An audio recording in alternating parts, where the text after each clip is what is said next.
27 Tirania de Aço Capítulo 481 Berengar acordou no dia seguinte com sua rainha nos braços. Honoria se agarrava a ele como uma lampreia. Embora a primavera tivesse chegado, ela ainda achava o clima muito frio para o seu gosto e, assim, instintivamente se agarrou a seu homem, sugando o calor de seu corpo. Ao ver isso, um sorriso se desenhou no rosto de Berengário enquanto acariciava os cabelos índigo da mulher. Era bom ter pelo menos uma mulher em seu harém que tingia o cabelo com cores malucas. Em sua vida passada, Berengar cresceu parcialmente durante a moda da cena em meados dos anos 2000. Embora ele não fizesse parte disso, na época ele achava as garotas que se vestiam de maneira tão incomum bastante atraentes. Enquanto Berengário olhava para a esposa com um sentimento de nostalgia, ela abriu os olhos verdes menta neste momento e olhou para a expressão dele com uma pitada de confusão. O que poderia tê-lo feito olhar para ela dessa maneira? No final, ela fez uma piada sobre a coisa toda. Você sabe que pode fazer mais do que apenas olhar para mim, certo? Berengar riu ao ouvir isso antes de agarrar o rosto bonito de sua esposa e beijar seus lábios deliciosos. Depois de alguns momentos de paixão, ele se separou e suspirou pesadamente antes de expressar os pensamentos em sua mente. Devo dizer que é bom estar aqui no novo mundo, só nós dois. É uma pena que teremos que voltar em breve. Quando Honoria ouviu isso, ela mordeu o lábio com descontentamento. Os dias que ela passou no novo mundo foram alguns dos mais emocionantes que ela já experimentou. Ela temia a ideia de voltar ao palácio e participar da política da corte mais uma vez. Berengar percebeu a expressão no rosto de sua esposa e imediatamente ficou curioso. Ele levantou as sobrancelhas sobre o olho marcado antes de perguntar sobre os pensamentos da mulher. O que é? Honoria suspirou pesadamente antes de dar-se conta do que tinha estado fantasiando desde seu primeiro passo no novo mundo. Não é nada. Eu só quero explorar. Há tanto que não sabemos sobre esta terra, e eu quero ser o primeiro a descobrir seus segredos. Eu só estava pensando que depois de voltarmos para casa, seria bom se você me permitisse levar minhas garotas e navegar por esta nova massa de terra e ver que tesouros posso descobrir. O primeiro instinto de Berengário foi rejeitar tal ideia. Pirataria era uma coisa, mas permitir que ela explorasse as Américas sozinha e sua tripulação era uma tarefa perigosa. No entanto, quanto mais ele pensava sobre isso, mais ele sentia que poderia concordar com essas condições. Afinal, muitos homens famosos em sua vida passada, como Ponce de León, Hernán Cortés e Francisco Pizarro, exploraram vastas extensões de território e até derrubaram impérios apenas com navios à vela e armas de fogo primitivas. Em comparação, Honoria e suas filhas estavam muito mais bem equipadas, contanto que eles mantivessem seu juízo sobre eles. Eles poderiam facilmente sobreviver aos perigos do novo mundo. Após cuidadosa consideração, Berengário concordou com os desejos de sua esposa. Tudo bem, se você jurar, certifique-se de que sua tripulação faça um voto de sigilo sob pena de morte sobre tudo o que virem aqui. Permitirei que você faça o que quiser. No entanto, qualquer informação que você encontrar deve ser vendida para a coroa austríaca. Não quero que essa informação vaze para nenhum outro reino. Honoria sorriu quando ouviu que seu sonho se tornaria realidade e rapidamente assentiu com a cabeça com uma expressão enfática. Claro, vou supervisionar minhas garotas e garantir que elas não façam nada estúpido. Você sabe muito bem que não estou acima de executar uma delas se fizerem algo prejudicial ao reino da Áustria. Essa declaração trouxe uma sensação de calma ao coração inquieto de Berengário. Ele não podia permitir que as informações do novo mundo vassassem para seus rivais e aliados logo após sua descoberta. Ele sabia que Honoria tomaria as precauções para garantir que a existência desta terra e de todas as outras permanecesse um segredo austríaco. Tendo concordado, Berengário selou com um beijo enquanto se inclinava e entrelaçava apaixonadamente sua língua com a de sua esposa. O casal continuou a se envolver em uma exibição apaixonada enquanto se abraçavam com o calor um do outro. Assim, Berengário e Honória se divertiram mais uma vez. Quando os dois terminaram suas atividades, Já era quase meio-dia. Embora não fosse a rotina regular de exercícios matinais que Berengário praticava, era mais do que suficiente para sustentá-lo naquele dia. Depois que eles terminaram suas ações, Berengário se vestiu e saiu de sua cabana, onde imediatamente percebeu que a fortaleza havia começado o processo de modernização. As toscas cabanas de touras estavam sendo substituídas por precisas casas de enxaimel no estilo comumente encontrado em toda a Alemanha. Os grandes troncos de árvores derrubados usados para construir as cabanas estavam sendo reciclados em estruturas de madeira habilmente trabalhadas pelos engenheiros do exército. Quanto à fundação das estruturas, elas foram feitas por meio de uma combinação de tijolos de barro a carvão e argamassa tipo M, importada da pátria. No final, sólidas estruturas que resistiriam ao tempo substituiriam as cabanas de touras de estilo fronteiriço e formariam o interior da fortaleza, quartéis, capela, casas para oficiais e residentes de longa data. Até uma taberna estava sendo construída dentro do assentamento. Além da argamassa tipo M, todos os recursos para a construção dessas edificações podem ser encontrados nas imediações do assentamento. Quando Berengário testemunhou esses planos em andamento, ele tinha um largo sorriso no rosto. Ele continuou sorrindo enquanto passeava pela fortaleza. Depois de pisar nas muralhas, ele notou que outro grupo de engenheiros do exército havia ensinado a força de trabalho nativa a criar um sistema de 4 campos, com cavalos de tração e um arado de aço. Depois que os campos eram arados, eles eram adequadamente semeados com uma semeadeira puxada por cavalos. O fato de Berengar ter trazido desde o início o equipamento necessário para mecanizar a agricultura de sua colônia por meio da força animal foi uma grande vantagem. Isso significava que ele poderia facilmente usar uma pequena força de trabalho para cultivar grandes extensões de terra. Embora ele não pudesse implementar o uso de colheitadeiras por enquanto, tais inovações poderiam ser implementadas nos próximos anos, quando navios de carga maiores, capazes de transportar grandes quantidades de animais, fossem construídos. Pensando nisso, Berengário desviou o olhar para a costa e percebeu que o tosco cais que havia sido estabelecido estava sendo ampliado para um porto muito maior, pretendendo receber vários navios de grande porte para esforços futuros. No momento em que toda a sua marinha foi adaptada em couraçados de ferro, seus navios poderiam atracar com sucesso na colônia. Francamente, os projetos de navios atuais de Berengar eram limitados pela capacidade de carga. Mesmo suas tesouras não podiam carregar muito de ir para o Novo Mundo.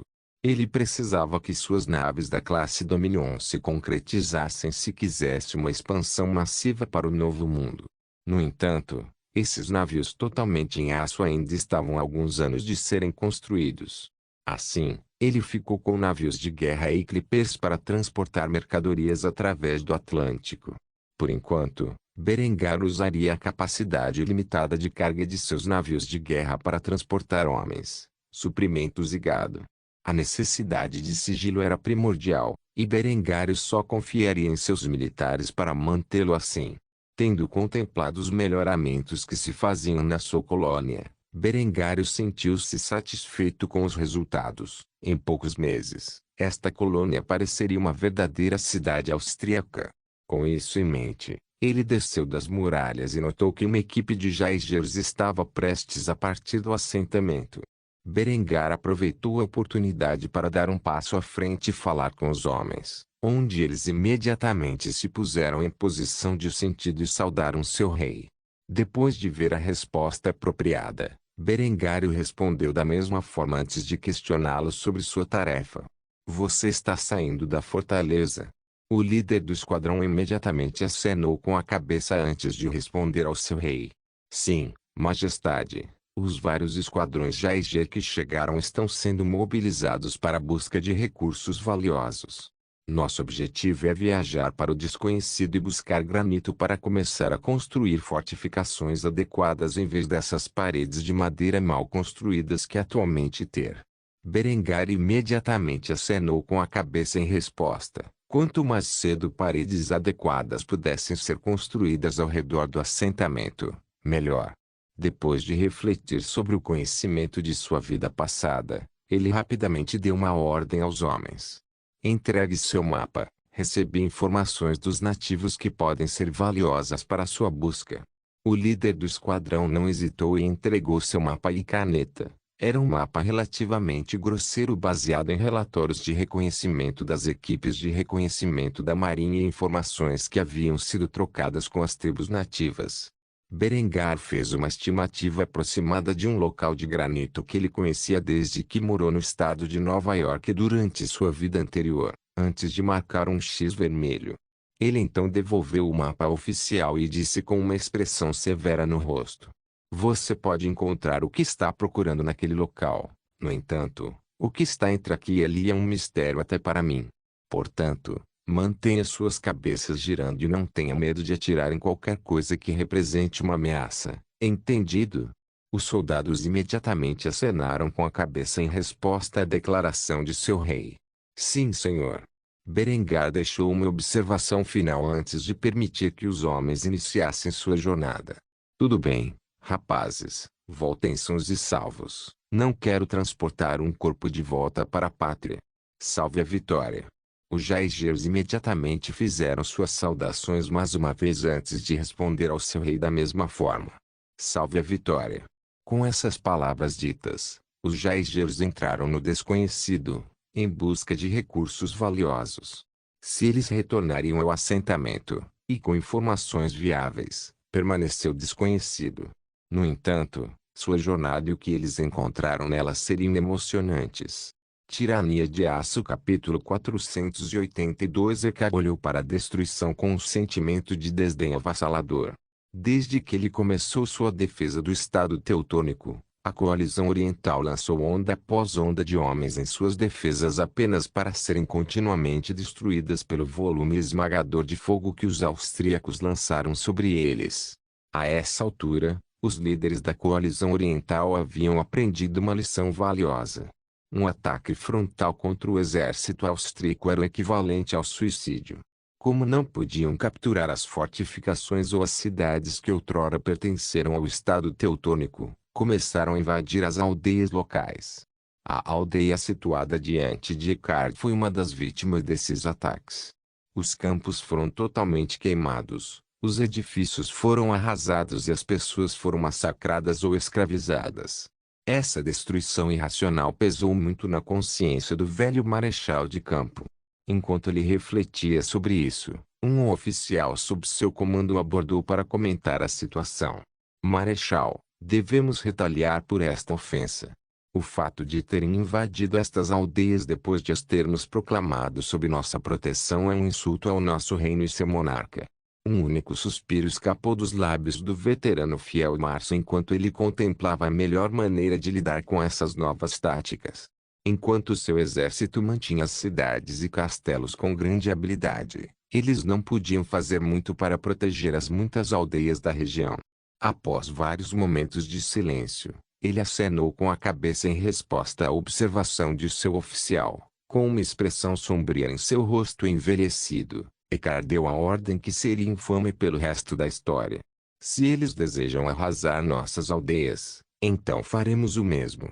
Preparem-se para marchar sobre Cracóvia. Vamos mostrar a esses tolos poloneses o que acontece quando eles marcham sobre a Áustria." O terror era uma arma constantemente empunhada pela coroa austríaca desde que Berengar se coroou rei pela primeira vez. Sob o controle do atual monarca da Áustria, a retaliação foi tratada por meio da doutrina da cúpula. Esta foi uma estratégia militar que operou sob a crença de que se baixas civis tivessem ocorrido na Áustria e nas pessoas dentro de seus territórios, o exército real austríaco retaliaria com uma resposta que custou a vida de pelo menos 10 vezes o que eles sofreram.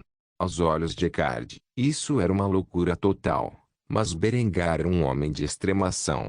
Ele desprezava muitas baixas civis. No entanto, se seus civis fossem alvos, ele faria o mesmo com seus inimigos. Afinal, havia um ditado de sua vida passada que ele admirava muito: olho por olho e dente por dente. Sem qualquer padrão universal de direito internacional em relação à guerra, Berengar responderia com maior intensidade a qualquer coisa desencadeada contra ele e seu povo. Ecar estava ciente disso e sabia que, se não cumprisse sua obrigação para com seu rei, seria punido severamente.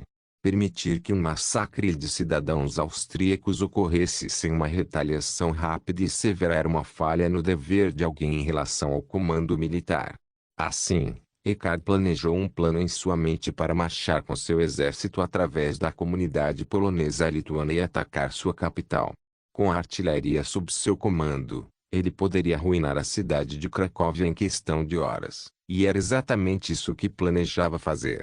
Assim, ao longo das semanas seguintes, Ecar consolidou suas forças nas fronteiras da região teutônica e começou uma marcha pela paisagem polonesa, invadindo qualquer cidade que encontrasse e garantindo que seu povo sofresse o mesmo destino terrível daqueles dentro da região teutônica. Milhares de vidas foram ceifadas nesta terrível marcha até que, finalmente, as forças austro-boêmias foram reunidas nos portões de Cracóvia. Não demorou muito para que as centenas de peças de artilharia se posicionassem. Uma vez que tudo estava em ordem, Ecar ordenou a seus soldados que desencadeassem o inferno sobre a cidade desavisada. Abrir fogo. Esta ordem foi retransmitida através das linhas do exército até que, finalmente, uma estrondosa barragem ecoou no ar. Centenas de projéteis caíram sobre a cidade, detonando dentro de seus limites.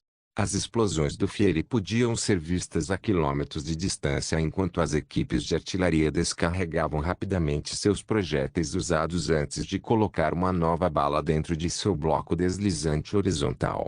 No momento em que o próximo projétil estivesse no lugar, o oficial puxaria o cordão e dispararia outra bala na cidade. Enquanto a barragem continuava, Ecar desviou o olhar dela. Ele não suportava ver a destruição e o sofrimento que suas ordens haviam causado ao povo da Polônia. Se ao menos a coalizão oriental não tivesse recorrido a táticas de invasão, ele seria capaz de conduzir esta guerra com um toque de civilidade. No entanto, com um tirano amoral como Berengar no comando de seu reino, era inevitável que tal matança sem sentido ocorresse. A era da cavalaria estava morta há muito tempo neste ponto, e Ecar testemunhou seu fim. No entanto, com o passar dos anos, as armas em suas mãos se tornaram mais avançadas e mais destrutivas a ponto de seu exército poder bombardear uma cidade inteira em questão de horas. Apesar de suas ações horríveis, grande parte do exército austríaco contemplou a morte ardente e os gritos dos inocentes com uma expressão estoica. Para eles, esse ataque era justificado. Eles concordaram em conduzir a guerra sob os termos de que nenhum civil seria ferido desnecessariamente. No entanto, seus inimigos não seguiam essas regras e, como resultado, agora eram forçados a infligir dor e sofrimento a eles de uma maneira muito maior. Os membros mais cruéis do exército austríaco sorriram com o colapso das estruturas da cidade. Para eles, este era o símbolo máximo do poder e da autoridade austríaca. No mínimo, a Polônia-Lituânia deveria ter se rendido aos termos que inicialmente lhes foram apresentados. Se tivessem feito isso, esta matança sem sentido poderia ter sido facilmente evitada. Talvez esse evento nunca tivesse ocorrido se eles não tivessem recorrido a ataques às aldeias teutônicas. No entanto, a coalizão oriental massacrou inocentes e, ao fazê-lo, justificou a retaliação austríaca. Se havia uma lição a ser aprendida desse massacre, era que os inimigos da Áustria nunca deveriam alvejar seus civis, mesmo que fossem uma região recém-anexada. O eco dos canhões continuou a disparar até a tarde da noite. A essa altura, as muralhas da cidade estavam arruinadas, assim como suas estruturas. A destruição de Cracóvia foi completamente concluída. Na verdade, estava em pior estado do que Berengar deixara Veneza. Nada restou além de uma ruína fumegante de uma cidade outrora orgulhosa. As cidades podiam ser reconstruídas e as pessoas substituídas, mas essa era uma mancha na comunidade polonesa lituana que não era facilmente removida, com muitas de suas forças esgotadas na Península Ibérica e na região teutônica, bem como sua capital em ruínas. Os líderes da comunidade polonesa lituana se encontrariam em uma posição difícil nos próximos dias. Quanto a Eckhard, ele imediatamente reuniu seu exército e marchou com eles para Varsóvia. Sua retaliação foi completa, mas a guerra contra a coalizão oriental ainda estava muito viva. Ele havia prometido a seu rei que tomaria grande parte do que agora era o norte da Polônia e o Báltico, na tentativa de unir o povo alemão que habitava suas terras. O veterano marechal de campo não descansaria até que esse objetivo fosse concluído. Assim, ele sentou-se a cavalo e bebeu de seu cantil, cheio de álcool enquanto o exército austríaco marchava para o próximo local. A retribuição havia sido cumprida e, com sorte, agora ele poderia travar uma guerra mais convencional contra o inimigo. Quanto à defesa da região teutônica, essa responsabilidade agora recaía sobre Alexiej Caspar e seus soldados boêmios. Afinal, eles agora estavam equipados e treinados para usar as mesmas armas e táticas que a Áustria utilizava. Enquanto Eckhard começava sua conquista do leste, Berengar ainda estava dentro de Vinland, onde seus batedores procuravam por recursos valiosos para continuar o desenvolvimento do assentamento e potencialmente enviar de volta para a pátria. Ainda não se sabia se o rei austríaco se juntaria a esta guerra no futuro. No entanto, quando Berengário finalmente soubesse do massacre de Cracóvia, ficaria muito satisfeito por Eckhard ter escolhido um alvo tão vital como o local da ira da Áustria. No final das contas, o marechal de campo receberia outra homenagem por suas ações neste dia, uma que o deixaria muito arrependido toda vez que olhasse para ela. No entanto, ordens eram ordens, e ele não poderia desobedecer a seu rei, mesmo que sentisse que os métodos usados eram desnecessariamente cruéis. O massacre de Cracóvia serviria para sempre na história como um lembrete de quão avançada a Áustria estava em relação a seus vizinhos e o nível de crueldade em que eles estavam dispostos a se envolver para atingir seus objetivos. Tirania de Aço capítulo 483 Operações de manutenção da paz. O capitão Jonas Gering encontrava-se neste momento numa aldeia dentro do Reino de Portugal. Meses se passaram desde que a guerra terminou oficialmente. Ainda assim, os vários grupos de bandidos e rebeldes leais à antiga dinastia real continuaram a lutar pelo controle da região. Embora a maioria das unidades austríacas tenha sido retirada da Península Ibérica, ainda havia algumas unidades especializadas restantes atuando como soldados da paz e assessores do Exército Real de Granada, que agora havia se transformado em uma força relativamente moderna e excepcional. Jonas Gering se afeiçoara à região portuguesa, assim como a camponesa que salvara meses antes. Ele optou por ficar na Península Ibérica e continuar a garantir a segurança dessa garota de quem ele se tornou próximo. Talvez um dia em breve, ele até se casasse com ela e a levasse de volta para a Áustria. No entanto, tais pensamentos estavam no fundo de sua mente no momento. Em vez disso, sua atenção estava focada na operação em mãos. Ele estava atualmente no comando de sua companhia de Jaeges, que trabalhava ao lado da Guarda Real Granadão para proteger as regiões mais ao sul de Portugal. Os legalistas portugueses mudaram de uma campanha de guerra aberta para métodos não convencionais, e os austríacos se tornaram seus alvos mais proeminentes. Assim, no momento, os Jaegers eram a ponta de lança da máquina de guerra austro-granadana e estavam derrubando portas como se estivessem em Fallujah. Seguindo o exemplo retratado por seu rei, Jonas optou por ser o primeiro homem a entrar na briga e o último a sair. Quando seu agressor trouxe a marreta que quebraria a porta, ele estava preparando seus nervos para o combate. O invasor bateu na porta com a marreta nas mãos. Depois de vários golpes poderosos, a fechadura quebrou e a porta foi aberta. Depois que isso aconteceu, Jonas entrou na sala com seu G22 apontado para baixo, pronto para abrir espaço. No momento em que ele entrou no prédio, um grande estrondo ressoou nos limites da pequena área, e Jonas sentiu o impacto de uma bola de arquebus em sua armadura de trincheira. Felizmente para ele, essas armas de fogo primitivas eram incapazes de perfurar sua armadura e, portanto, ele imediatamente apertou o gatilho e disparou um tiro às cegas na sala. Embora a fumaça ainda não tivesse se dissipado, o projétil 45 a 70 explodiu o torso do atacante. Apesar disso, os soldados sob o comando de Jonas dispararam na direção do combatente, enviando mais 4 tiros em seu peito. Quando os soldados entraram na sala, eles notaram que o alvo que seu capitão havia eliminado era um menino de 12 anos. Ele carregava um arcabuz primitivo que a agora extinta União Ibérica provavelmente fabricou.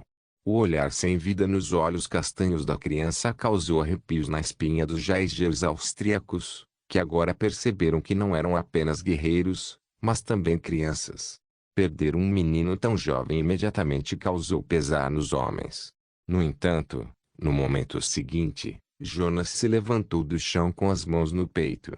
Embora o projétil não tenha perfurado seu corpo, ele deixou um trauma contundente significativo na área de impacto e, portanto, ele amaldiçoou enquanto estava em estado de fúria absoluta.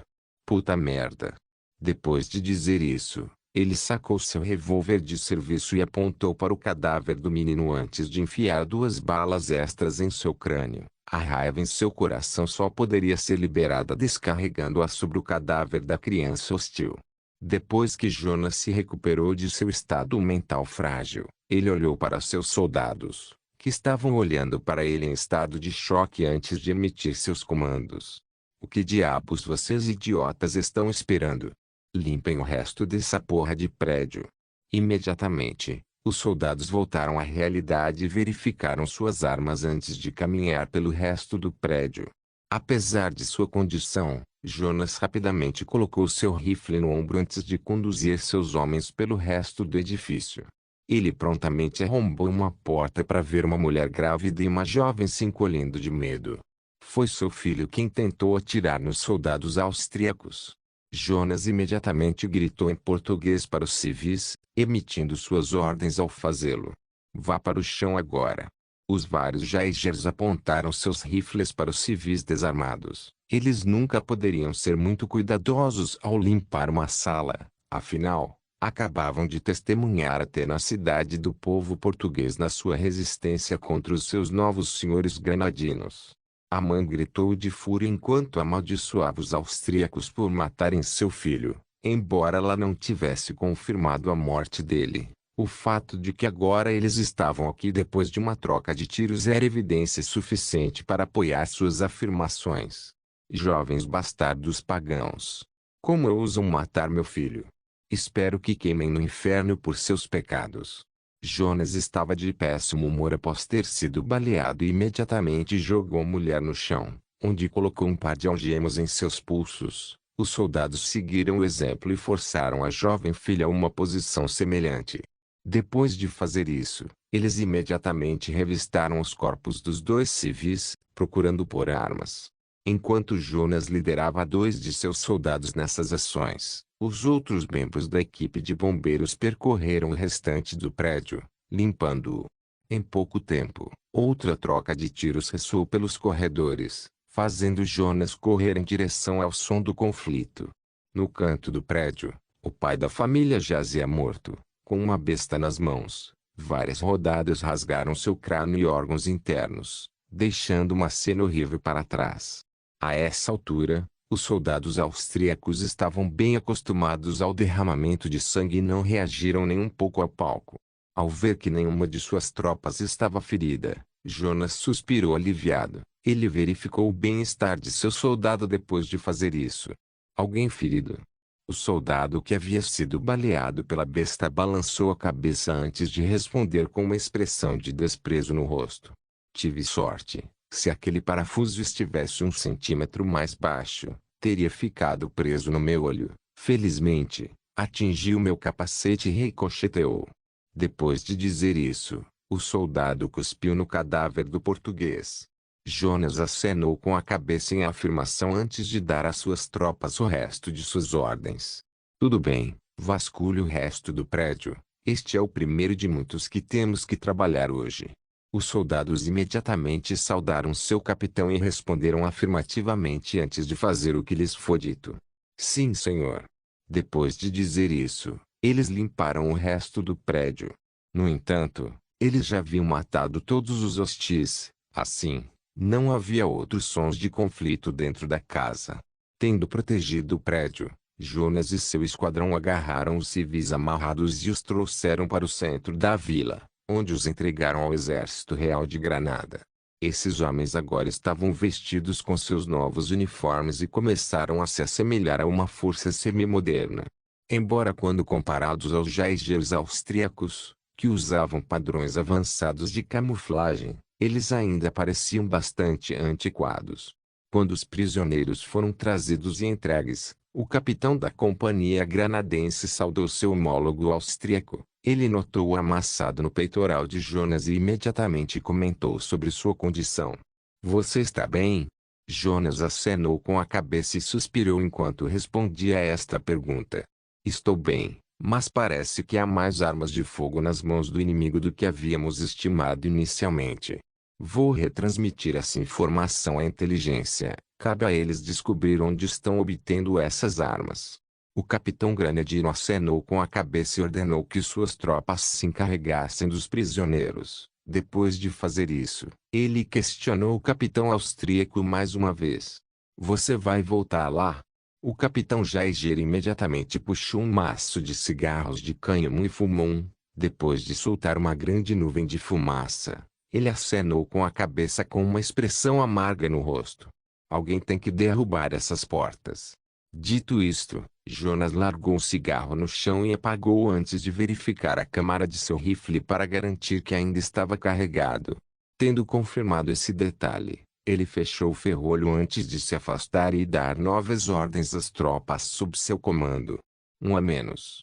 Faltam mais 12. Olhem vivos, rapazes." Dito isso, os jaegeres austríacos mais uma vez se aproximaram de outro prédio, sem saber se estava cheio de hostis, e se prepararam para invadir sua entrada. Essa guerra urbana mais tarde inspiraria Berengar a projetar e distribuir espingardas para suas forças. Afinal, marretas não eram o meio mais eficiente de invadir um prédio. Tirania de Aço capítulo 484. Localizando a pedreira de granito. 2 semanas se passaram desde que Berengar despachou pela primeira vez jaegeres em Vinland para procurar recursos críticos.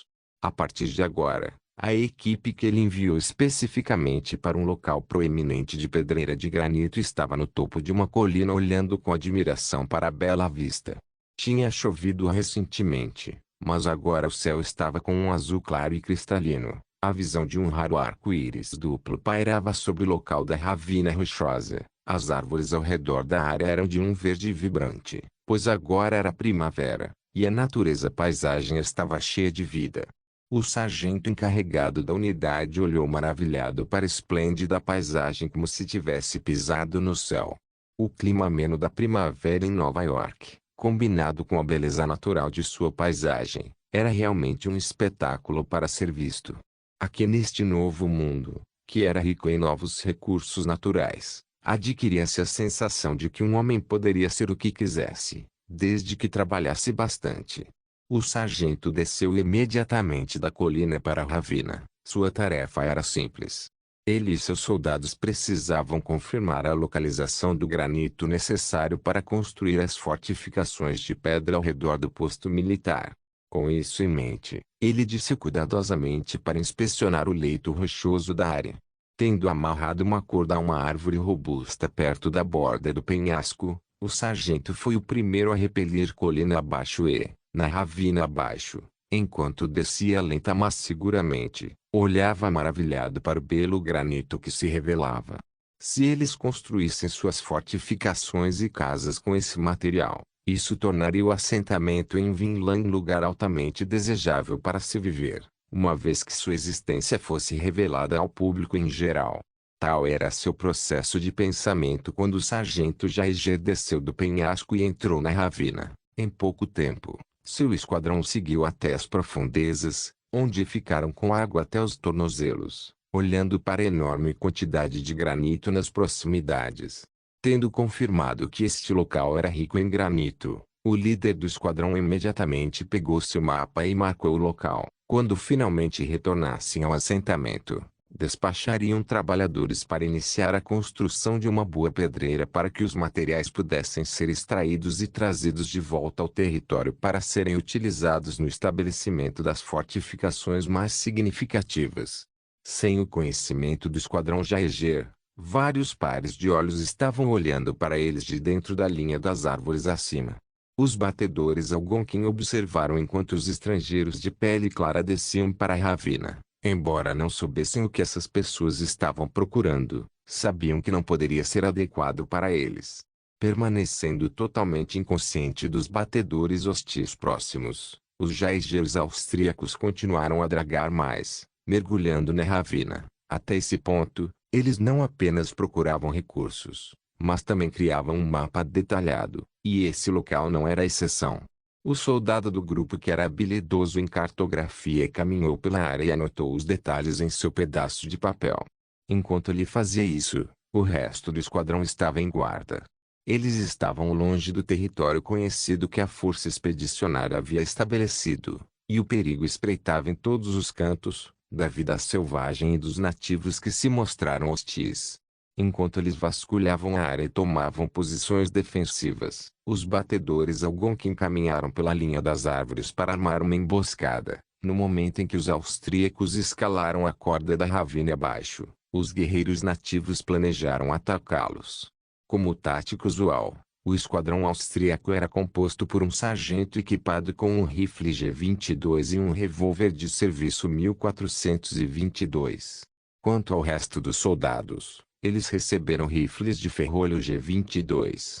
Como eles não eram uma unidade do tamanho de uma empresa, eles careciam seriamente de poder de fogo explosivo.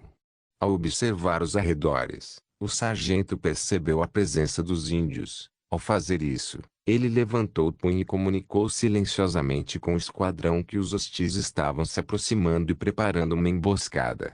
Nenhuma palavra foi dita e, em vez disso, os Jaegers austríacos se comunicaram por meio da linguagem de sinais enquanto se preparavam para o combate.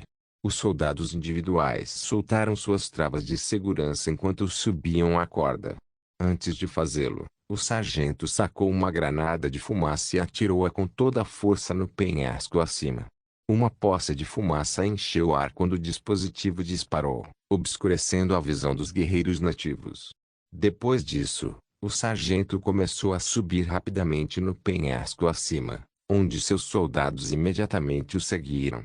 Quando a fumaça se dispersou, o esquadrão havia chegado ao penhasco com os dedos nos gatilhos. No momento em que conseguiram entrar em contato com o inimigo, o som de tiros ecoou no ar enquanto as balas rugiam para baixo e em direção aos guerreiros Algonquin escondidos. O sangue espirrou quando o sargento foi o primeiro a puxar o gatilho. Ao fazê-lo, uma bala de 0,45 a 70 perfurou o crânio de seu oponente. Imediatamente depois, ele puxou o ferrolho para trás e carregou outro cartucho antes de atingir seu próximo alvo, onde disparou outro cartucho no torso do homem. O Algonquin entrou em pânico quando sua onda inicial foi cortada tão rapidamente.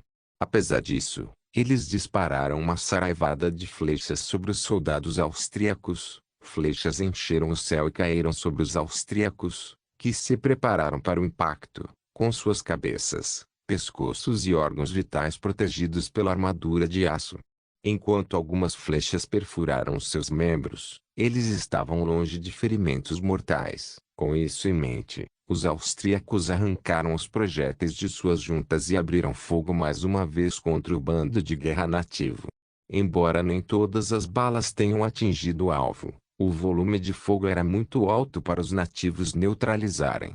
Com cada soldado tendo a capacidade de disparar de 10 a 15 tiros por minuto, não demorou muito para que dezenas de tiros fossem enviados para a linha das árvores em direção aos emboscadores nativos. Eventualmente, os sobreviventes desta barragem romperam as fileiras e fugiram de volta para a floresta.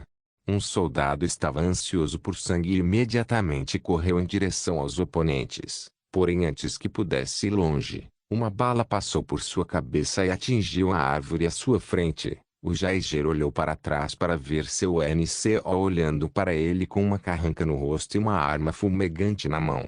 "O que você é, um idiota?" Eles provavelmente armaram armadilhas para nós. Volte para a fila. Nós fizemos nosso maldito trabalho. É hora de voltar com a inteligência. O soldado imediatamente engoliu a saliva acumulada em sua garganta enquanto pensava sobre o que seu NCO havia dito e imediatamente obedeceu às suas ordens enquanto voltava para a linha. Os membros mais fisicamente aptos de seu esquadrão carregaram aqueles que estavam feridos demais para fazer a jornada enquanto os Jaegers austríacos fugiam de volta para o assentamento. Esta não seria a única emboscada que eles encontraram em sua jornada de volta à força principal. Este também não foi o único esquadrão sob ataque das tribos nativas. Haveria várias perdas na expedição para localizar e garantir recursos para o assentamento austríaco. No entanto, a conquista nunca foi alcançada sem derramamento de sangue. Os recursos pelos quais esses jovens austríacos deram suas vidas se tornariam a espinha dorsal do reino da Áustria nos próximos anos. Berengar mais tarde declararia que qualquer homem que desse sua vida ao serviço da exploração seria postumamente homenageado com uma cruz de ferro de segunda classe. Enquanto os soldados de Berengário localizavam e asseguravam os recursos naturais, ele supervisionava os esforços de construção do assentamento. Essa fortaleza no Novo Mundo foi pensada para ser autossuficiente, com trocas mensais entre a pátria e a colônia. Quanto às tribos nativas de Nova York, o que restava estava se preparando para a guerra, e essas emboscadas logo se tornariam normais. Quanto mais soldados austríacos chegassem ao Novo Mundo, mais ameaçados os habitantes pré-existentes se tornariam. Isso causaria um número maior de pequenos conflitos entre o Velho e o Novo Mundo. Berengar estava bem preparado para essa eventualidade e, em pouco tempo, a fortaleza no Novo Mundo seria inexpugnável, pelo menos no que diz respeito aos povos primitivos da América do Norte. Sem pólvora, seria impossível derrubar as paredes de granito e argamassa da enorme fortaleza estelar que estava sendo construída. Enquanto o resto do deserto americano era um fator desconhecido para a Áustria, sua fortaleza seria um farol de esperança para os soldados que vivem em Vinlândia e as gerações futuras. Afinal, esta era uma terra rica em recursos naturais, e os únicos inimigos que os austríacos enfrentaram foram várias sociedades da Idade da Pedra. Tirania de Aço capítulo 485 Deve haver uma guerra. O imperador Vetranis contemplou a visão de seu filho mutilado com uma expressão cheia de pena. Dessentiu-os e invocou a ira da coroa austríaca e, ao fazê-lo, pagou um alto preço por sua arrogância. No entanto, a verdadeira identidade do perpetrador deste ataque foi deixada desconhecida para o imperador bizantino. Em vez disso, um relatório da inteligência austríaca conseguiu atribuir a culpa ao vizinho sultanato mameluco pelo ataque ao segundo príncipe. Poucas pessoas neste mundo sabiam a verdade sobre o ataque, e um desses homens era ninguém menos que Dicentius. No entanto, ele nunca informaria abertamente a seu pai que a Áustria havia mutilado e matado seus apoiadores. Afinal, fazer isso era anunciar sua culpa na tentativa de assassinar sua irmã. Se seu pai tomasse conhecimento de uma conspiração tão nefasta, ele poderia perder mais do que apenas a mão e a perna. Em vez disso, os dois homens se entreolharam em silêncio, nenhum dos dois querendo falar primeiro sobre as circunstâncias em que se encontravam. Com o grande príncipe guerreiro de Bizâncio mutilado, os falcões da corte bizantina perderam seu candidato ao trono. Apesar disso, agora mais do que nunca, eles eram inflexíveis quanto a entrar em guerra com seus vizinhos. Embora Vetranis não fosse o homem mais sábio, até ele podia ver que havia lacunas no relatório que a Áustria havia feito sobre as origens do ataque. Se não fosse pelo apoio de Paladius e sua rede de espionagem, ele nunca teria acreditado que seus aliados oeste. No entanto, ele ainda estava incerto e, assim, o idoso imperador quebrou o silêncio dentro da sala. Diga-me a verdade, Decentius, quem é o responsável pelo seu estado atual? O segundo príncipe do Império Bizantino imediatamente virou a cabeça para o pai, ao fazê-lo, revelando a enorme ferida que existia em seu outrora pelo rosto. A explosão não apenas destruiu uma de suas mãos e pernas, mas também danificou gravemente seu rosto e o cegou de um olho. Decentius recusou-se a elaborar mais e apenas retrucou com uma pergunta retórica. Quem você acha?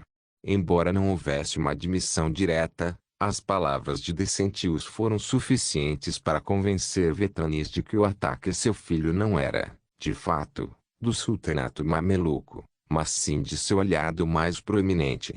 Isso fez com que o pai fosse tingido por uma combinação de tristeza e raiva ao bater com a mão na mesa próxima. Por quê? Por que ele faria isso? Havia um toque de culpa no único olho bom de Decentius quando ele evitou o olhar de seu pai antes de tentar negar sua culpa por tal retaliação cruel. Seu palpite é tão bom quanto o meu. Vetranis fechou o punho, tanto que suas unhas começaram a cavar na palma de suas mãos, fazendo-o sangrar.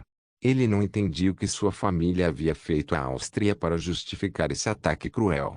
Eles não eram aliados. O lamentável imperador fortaleceu sua determinação no segundo seguinte quando começou a expressar seu descontentamento com a situação. Se aquele bastardo procura prejudicar minha casa, então é justo que eu faça o mesmo com ele. Esse comentário imprudente foi tão alto que chamou a atenção de um transeunte, que silenciosamente entrou na sala onde observou seu irmão e pai conspirando contra o rei da Áustria e sua família. Quintus encostou-se na borda da porta, passando totalmente despercebido por seu pai e irmão até o ponto em que interrompeu seu pequeno encontro. Ele tinha um sorriso largo no rosto quando começou a intervir em nome de seus aliados ocidentais. Se a Áustria atacou Decentius e os homens que o apoiam, então havia uma razão adequada para fazê-lo. Berengar não é imprudente e não tomaria uma ação tão violenta contra um aliado a menos que fosse provocado. Quanto ao seu pequeno mestre de espionagem, ela é ainda mais cauteloso. A verdadeira questão é, o que meu querido irmãozinho deveria justificar um atentado tão cruel contra sua vida? Quintus estava ciente das acusações contra Decentius, afinal, Palladius veio a ele em busca de apoio depois que o segundo príncipe assassinou o falecido estratego Aretas a sangue frio. No entanto, ele não tinha nenhuma prova significativa sobre o assunto e, portanto, Quintus ficou fora desses assuntos. Apesar dessa neutralidade, agora havia um ataque à família imperial bizantina, e ele não podia mais ignorar as acusações contra seu irmão. Como um rival significativo na guerra pela sucessão, Quintus fez questão de tirar proveito dessa crise e usá-la contra seu irmão mais novo, que tentou usurpar seu direito de primogenitura. Decentius olhou para seu irmão mais velho com um olhar de desprezo em seu rosto ferido. Ele sabia exatamente o que Decentius estava insinuando e esperava evitar essa conversa com seu pai o máximo possível. No entanto, seu irmão era um bastardo astuto e começou a chutá-lo quando ele caiu. Imediatamente o segundo príncipe negou qualquer culpa, com uma expressão inocente no rosto. Eu não fiz nada para justificar um ataque tão implacável contra minha vida. É melhor você ter cuidado, irmão. Você está perto de caluniar o meu caráter.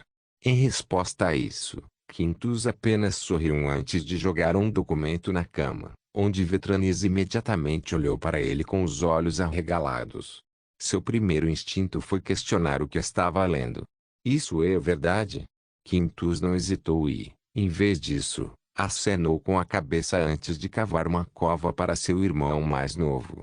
Palladius confirmou isso, e sua rede de espionagem, um dos queridos subordinados de meu irmão, fez uma oferta pelo assassinato de nossa querida irmã, e os austríacos até prenderam os assassinos em potencial. Eles provavelmente não sabiam que Decentius estava se encontrando com o canalha responsável quando lançaram o ataque. Pode-se dizer que esta é a maneira da Áustria obter justiça contra os perpetradores que tentaram matar Honoria. Se Decentius estava ou não envolvido nessa conspiração, permanece desconhecido. Embora isso implore a pergunta, por que exatamente Decentius estava se reunindo com um grupo de pessoas responsáveis por uma conspiração de assassinato contra nossa irmã? Vetranis imediatamente ignorou a implicação de seu filho mais velho e, em vez disso, mudou de assunto.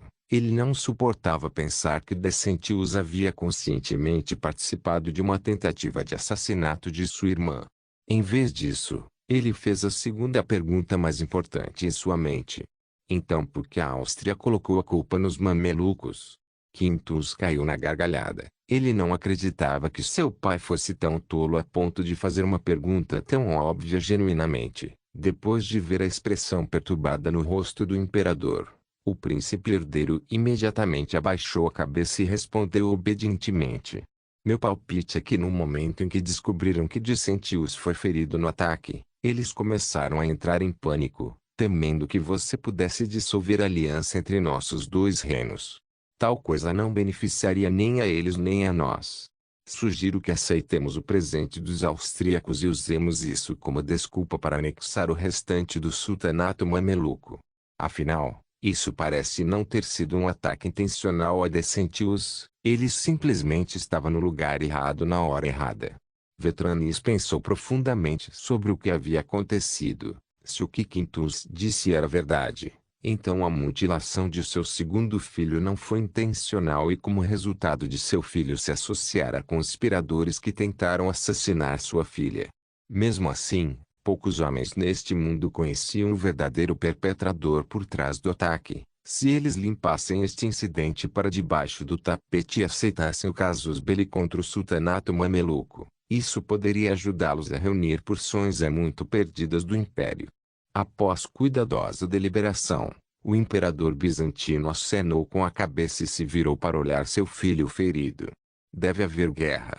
Nós pagaremos 10 vezes ao sultanato mameluco pelo que eles fizeram a você e, no que diz respeito a todos, eles são de fato os responsáveis. Certifique-se de levar isso como uma lição de vida. Eu odiaria para ver o que aconteceria com você, meu filho, se você se associasse ainda mais com traidores do império. Depois de dizer isso, Vetranis saiu, deixando Quintus e Decentius se encarando com ódio mútuo. Por fim, Quintus foi quem quebrou o silêncio. Considere-se com sorte, se seu atentado contra a vida de Honoria teve sucesso, então não há força neste mundo que possa protegê-lo da ira do rei austríaco. Seus exércitos são muito mais poderosos que os nossos, seja resultado de bruxaria ou inspiração divina, eu não sei, mas você pisou no rabo do diabo, e se você me perguntar, ele te deixou escapar fácil. Tendo dito este pensamento final, o primeiro príncipe do Império Bizantino retirou-se dos aposentos de seu irmão, deixando o segundo príncipe sozinho e amargurado com seu destino. Mal sabiam os presentes que Berengar estava do outro lado do mundo, totalmente inconsciente dos acontecimentos ocorridos. Não se esqueça de deixar o link de se inscrever no canal. Caso queira contribuir de alguma forma com o canal, entre em contato comigo pelo Instagram do canal. O link do Instagram do canal estará na descrição do vídeo. Por favor, certifique-se de verificar meus outros vídeos. Tenho certeza que você vai gostar deles. Solem irmãos.